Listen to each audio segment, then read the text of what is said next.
तर खूप दिवस झालं मी पप्पांना सांगत होतो गुटखा खायचं सोडून द्या, पण पप्पा काय ऐकत नव्हते. तर आज त्यांच्यावर अशी काहीतरी घटना घडली की त्यांनी गुटखाच खायचा सोडून दिला. आणि जर तुमच्या पण घरातलं कोण खात असेल तर त्यांना हा व्हिडिओ दाखवून द्या. इथनं पुढं गुटख्याला हात पण लावणार नाही ती.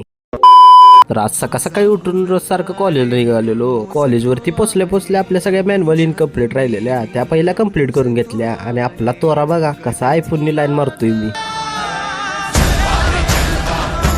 तर आता चष्टाचा विषय राहू द्या बाजूला. संख्याने मी पटकन मॅन्युअल कम्प्लीट करून घेतल्या आणि पटकन बाहेर गेलो. बाहेर गेल्यानंतर संख्या म्हणला त्याचं शूट करायचं आहे. तर संख्याला काय शूट करायला बराच उशीर गाणं काय गावातच नव्हतं. मग काय मी त्यात एक गाणं सजेस्ट केलं. ह्या व्हिडिओचा आउटपुट कसा आला ते कमेंट मध्ये सांगा.